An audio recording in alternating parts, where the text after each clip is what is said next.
Breakdown Movie channel. In today's video, I'll be telling you about a film that will make all you viewers think hard about its plot and deeper meaning. Yes, this film is Nocturnal Animals, starring Amy Adams and Jake Gyllenhaal, whose incredible acting makes this thriller even more intense. Here we go. Susan Morrow sat in the spacious, yet impersonal, modern living room of her downtown Los Angeles apartment. She had carefully chosen the sleek furniture, the neutral tones, the polished floors, but the space was empty.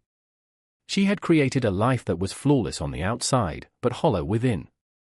The life she led now had been carefully constructed with precision, every decision made with the intent to maintain control, to shield herself from the vulnerability that love and loss often bring. Her phone buzzed on the coffee table, snapping her out of her thoughts. A package had arrived. She wasn't expecting anything, but when she saw the return address, she knew exactly who it was from. Edward Sheffield. The name alone was enough to stir something deep within her, a mixture of regret, confusion, and an unsettling sense of loss. Edward had been her husband, her love, her confidant, until she left him, seeking something more, something she thought would bring fulfillment. It was years ago now, but the memory of that decision haunted her. She had chosen comfort, security, and a life free from emotional turmoil over the raw, unprotected love she once shared with him. With trembling hands, Susan opened the package. Inside, there was a novel. Nocturnal Animals, by Edward Sheffield. The title alone brought her back to the man she had once known and the life they had shared. She had known that he had written, but she had never asked to read his work. Yet here it was, a piece of his soul in printed form, sent to her after all these years. The novel was dedicated to her. To Susan. The words felt both intimate and distant, as if Edward was reaching across time and space, asking her to remember who they had been. She felt a sense of responsibility to read it, to understand what he had written. As she flipped open the first page, she was immediately swept into the story. The novel Nocturnal Animals opens with a man named Tony Hastings, a seemingly ordinary man who was about to experience an extraordinary tragedy. Tony, his wife Laura, and their daughter India were on a road trip, driving through the desolate, open roads of Texas. The horizon stretched endlessly before them, and the tranquility of the journey was palpable. Tony was a man of few words, content in the silence between him and his family. The car's engine hummed steadily, a sound that soothed his anxious mind. Life seemed simple, calm, and peaceful, until it wasn't. A car suddenly appeared behind them, speeding up and tailgating them aggressively. Tony felt a shift in the air, a foreboding tension that prickled at the back of his neck. At first, he dismissed it as nothing more than an overactive imagination, but the car grew closer, and before he could react, it swerved in front of him, forcing his car to stop. The moment was over in the blink of an eye, and before Tony could even comprehend what was happening, 3 men approached their car, brandishing weapons. The men ordered Tony and his family out of the vehicle. There was no negotiating, no reasoning with them, just the cold steel of the guns in their hands and the threats in their eyes. Tony's heart pounded in his chest as he looked at Laura, who was gripping India's hand tightly. He tried to stay calm, to find a way out of this nightmare, but the situation was rapidly spiraling out of control. In an instant, his wife and daughter were taken away by the men, dragged into the back of their car, leaving Tony helpless and abandoned on the side of the road. The adrenaline coursing through his veins was replaced by a deep, suffocating despair. He could only watch as the car drove off into the night, taking everything he loved with it. As Susan read through the first few chapters of Nocturnal Animals, she felt a strange connection to Tony, to his helplessness and the weight of his loss. The raw emotions that Tony experienced were reflected in the emotions Susan had buried deep within herself. As she read about his futile attempts to save his family, she realized that the novel was not just a story, it was a reflection of her own life, her own choices, and her own losses. Susan closed the book for a moment, her mind racing. She was transported back to the time when she and Edward had been happy, when they had dreams and hopes for the future. She remembered how their lives had been full of passion, full of promise, full of love. But somewhere along the way, something had changed. She had changed. She had left him, leaving the life they had built behind in search of something she thought would bring her peace. The novel wasn't just fiction, it was a message from Edward. He had written it for her, as if to say that the love they had once shared was now lost, a part of the past they could never return to. Susan felt the weight of that loss all over again. Edward had always been a writer, but this was the first time she had truly seen his soul laid bare before her. His words had a raw honesty that pierced through the veneer of her controlled life. She had spent so many years trying to distance herself from her emotions, from the pain she felt, but now, reading his novel, she couldn't hide from the truth anymore. Tony Hastings, an ordinary man, lived a quiet life with his family. He was not particularly ambitious or driven by a desire for greatness. Instead, he cherished the peace and simplicity of his life with his wife, Laura, and their daughter, India. The three of them were on a road trip through the wide, desolate stretches of Texas. The vast emptiness of the desert was a tranquil backdrop for their peaceful journey. The rhythmic hum of the car's engine, coupled with the endless horizon outside, seemed to symbolize their simple, uneventful life, but this serene moment was about to be shattered. As they drove, a car appeared behind them, tailgating them at an increasingly aggressive speed. At first, Tony thought it was just another vehicle trying to pass, but as the car grew closer, it became evident that it wasn't just a normal driver, it was something far more sinister. The car aggressively pulled up beside them and forced Tony's car off the road. Before Tony could react, three men emerged from the car. The leader of the group, Ray Marcus, stepped forward first. His face was cold, his demeanor threatening, and he moved with a sense of confidence and cruelty that Tony instinctively recognized. The other two men were equally menacing. There was no room for negotiation, no room for mercy. The men brandished weapons, ordering Tony, Laura, and India out of the car. Tony tried to reason with them, his voice filled with panic. Ray Marcus remained calm, almost detached. "Don't make this harder than it needs to be," Marcus had said with an eerie calmness.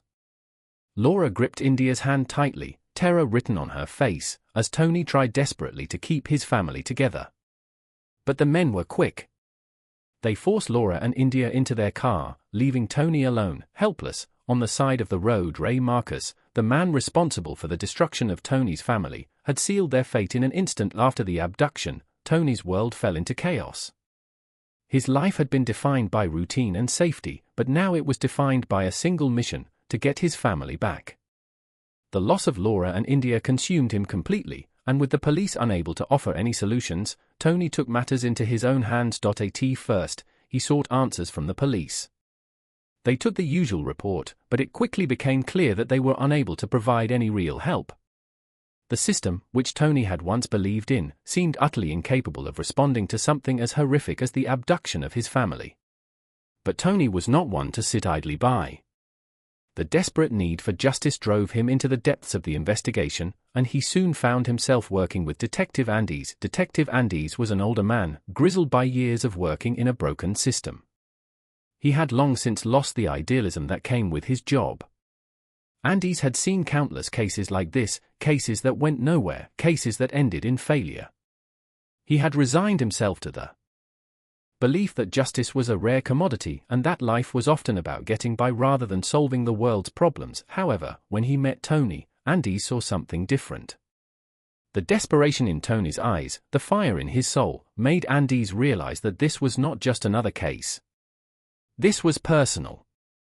This was a man who had lost everything, and who would stop at nothing to make those responsible pay. Together, Tony and Andes began to unravel the web of lies and violence surrounding the gang that had abducted Tony's family. They traced the criminal activities to a network of men working across state lines, a group of ruthless individuals who had left a trail of victims in their wake. The deeper they dug, the more dangerous the situation became. Andes, for the first time in years, found himself invested in a case, this case. But as the investigation progressed, it became clear that Tony's obsession with finding his family was pushing him to the edge. Alongside Tony and Andes, a few others appeared in their investigation. Detective Velasquez, an officer who had worked in the background of their investigation, helped provide insight into the criminal world they were navigating. Velasquez was a more pragmatic character, skeptical of Tony's all-consuming vengeance but also recognizing the depth of his grief and determination. His role was largely technical, but as the investigation wore on, it became clear that his support was indispensable. Meanwhile, as Susan continued to read Edward's novel, she couldn't help but feel the weight of Tony's grief echoing through her own life. The novel wasn't just a story, it was a message. And that message wasn't just for Tony, it was for Susan, too. Through the character of Tony, Susan began to see a reflection of herself. Edward's novel revealed the truth Susan had avoided for years. As she read the pages, she began to feel the same isolation that Tony had felt. She remembered how she had left Edward for a life of stability and wealth, abandoning the love they had once shared. But now, reading his words, she saw how that decision had eaten away at her. She had made the choice to leave, to take the safe route, to build a life without the emotional turmoil that came with loving someone like Edward. But Edward's novel made her realize that in choosing safety, she had sacrificed the very thing that had once made her feel alive, love. As Tony continued his search, his obsession with vengeance grew. He was no longer the man who had once been content with his quiet life.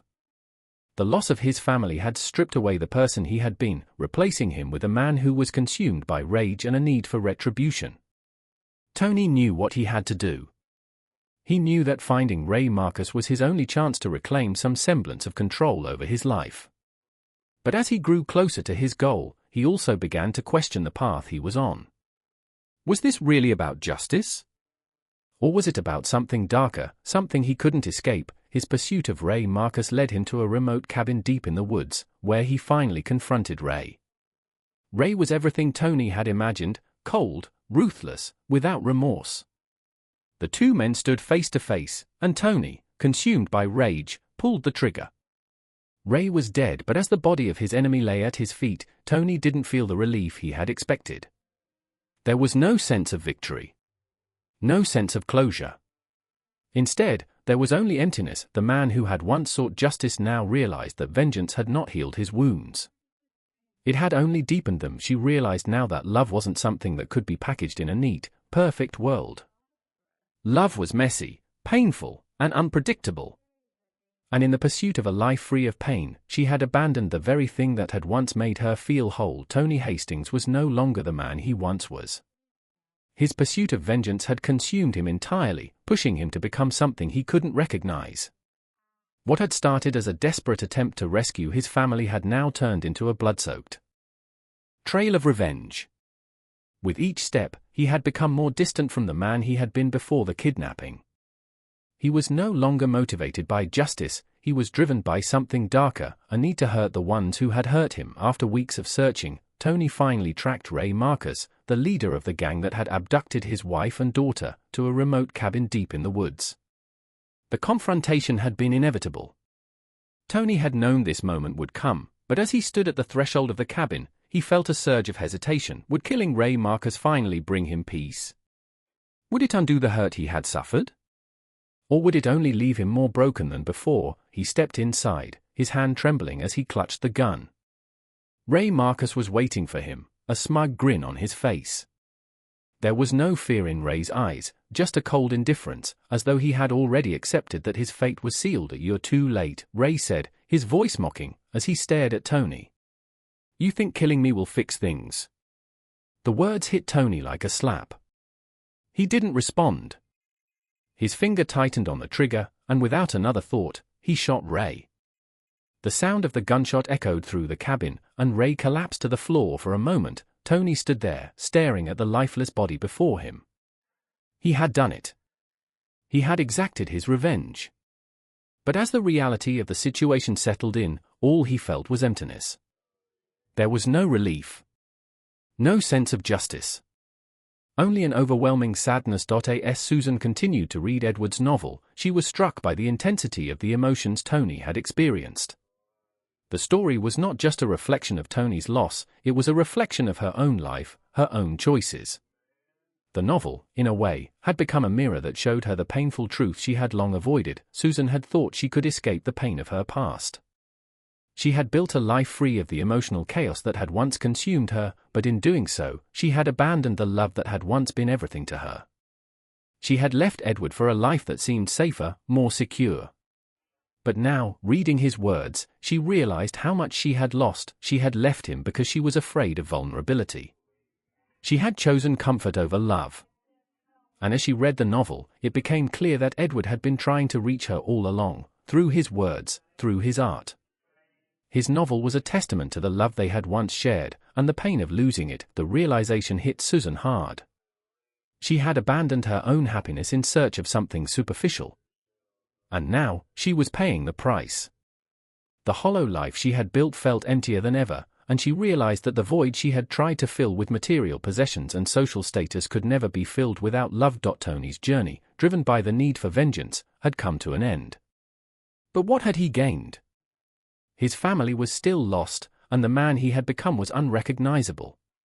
The emotional toll of his actions weighed heavily on him, and as he lay there, bleeding from the gunshot wound he had suffered in the confrontation with Ray, Tony realized something. He had been chasing the wrong thing all along. He had thought that killing Ray would give him closure, but in reality, it had only deepened his sorrow.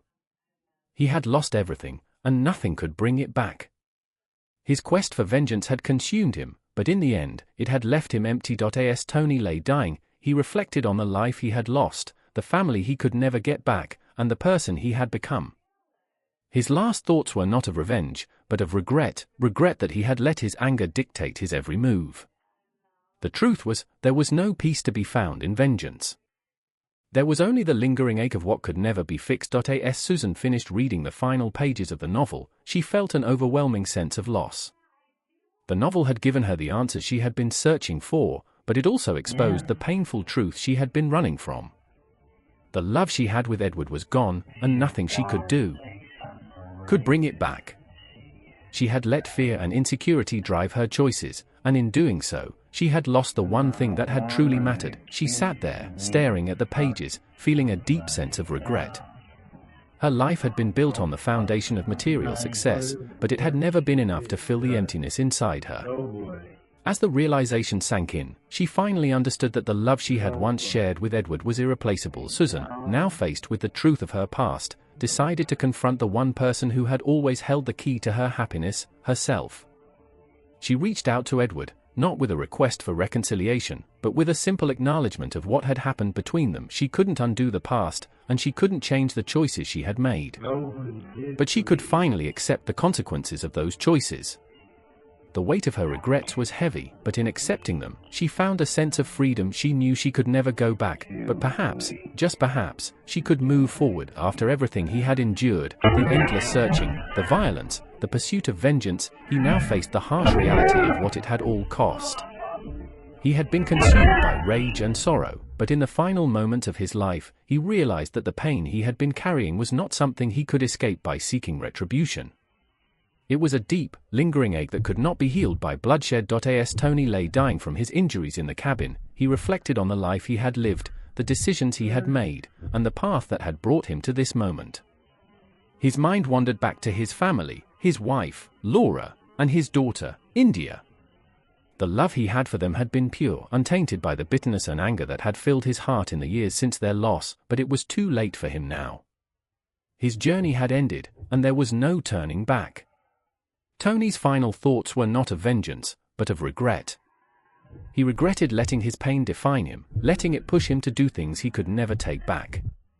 The thought that perhaps he could have saved them, that he could have done something differently, haunted him as he took his last breath. Back in her own world, Susan had finished reading the novel. The weight of the story hung heavy on her, as if it had taken a piece of her soul with it. Edward's novel was not just a work of fiction, it was a reflection of their past, a letter from him to her, written in the most profound way possible. She felt it deeply, as though he had spoken to her directly through his words. Susan sat in the stillness of her apartment, the book resting in her lap. The story had revealed to her the truth she had been avoiding for years. The life she had built in the wake of her departure from Edward was empty.